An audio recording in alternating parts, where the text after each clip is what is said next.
Hey, how you guys doing? This is Dorian with Beyu Cafe coming back to you again as we're getting closer to the holiday seasons and closer to the big day. And I was thinking like, what can we do to kind of take it up a notch? And so in a previous video, we showed you how to do winter peppermint ole.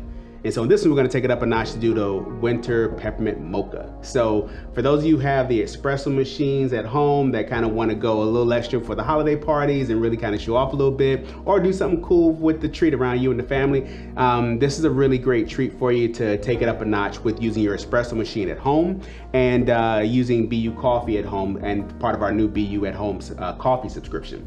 So with this one, you're gonna need, again, your peppermint bark or any sort of thick peppermint sauce that you can find in your local grocery store. You're gonna need, of course, milk with steaming for the latte and the mocha, and crushed candy canes. And also, of course, the mug. And this one we're using glass mug so you can kind of see how it looks as we prepare. So to start, we're gonna pull a shot of espresso. We're gonna steam the milk, and then of course adding the sauce. So with this recipe, I'm actually gonna start with the sauce first. You're gonna do, roughly about, I would say maybe like a good pump and a half for this one, because I like it a little extra sweet on mine.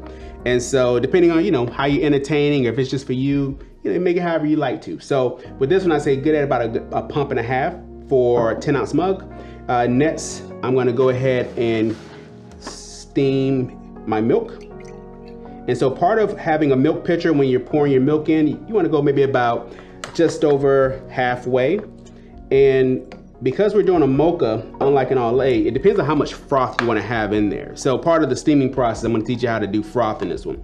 So the goal is if I start right here, I wanna raise it up to about right there. And that way, as I'm pouring my milk and my froth in, I can kind of determine if I want that little frothy, velvety stuff on top with the froth, or if I want mostly milk, like a no foam latte.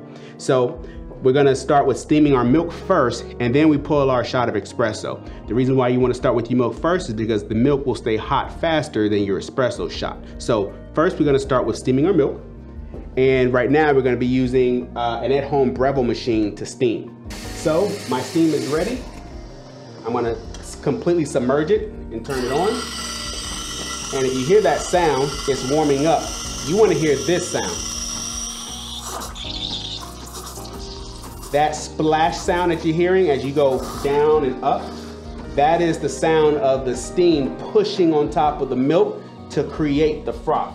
And so right now, we started about right there. It's now risen up a little bit. And because this is a mocha, I'm good. I'm just gonna keep it fully submerged and just let it get nice and hot. And the real trick, the secret to frothy milk, is you're holding it at an angle and you wanna get that steam to press down to create like a cyclone effect. And so as I see the milk kind of going in that circular pattern, I'm holding my pitcher to see how warm it's getting. So my fingers are my thermometer. And again, you want to steam this one for about 140 degrees. If you like it extra hot, 150, 155. What you don't want to do though is go over 160, because then your milk is going to start scalding and it's going to taste really bad. Right here, you can see that nice velvety froth on top of the milk, that nice shiny coat. That's what you want, not the airy bubbles. So that cyclone effect of frothing the milk, secret to it. Next, we're gonna pull a shot of espresso. So we're gonna pull a shot of espresso. I'm gonna pour the espresso in, stir it up, and I'm gonna pour my milk on top. And for those of you at home, when you have your espresso machine, one of the things too is to make sure you're protecting your wrist. So kind of make sure you're going in the elbow, using your elbow and pressing down. So when you press, you wanna put, as they say, about 70 pounds of pressure.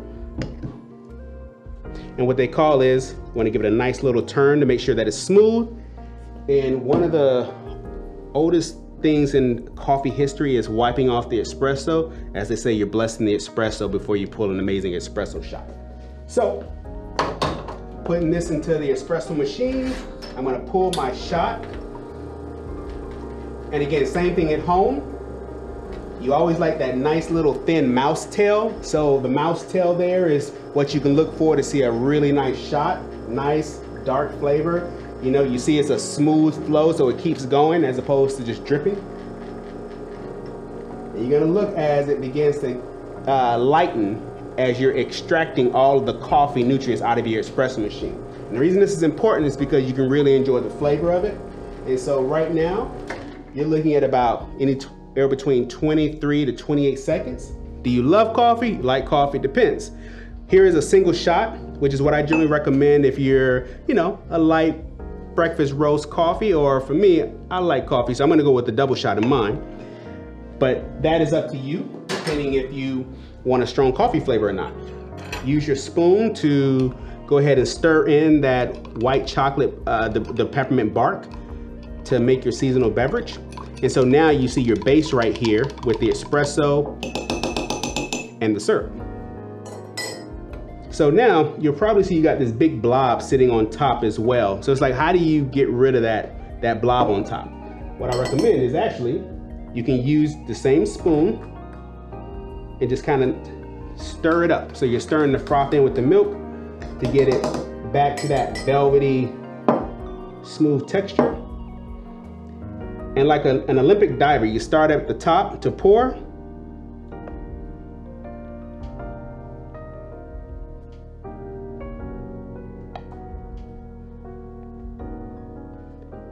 And so now, the coolest thing is you have your crushed candy canes that you put on top of it for the season.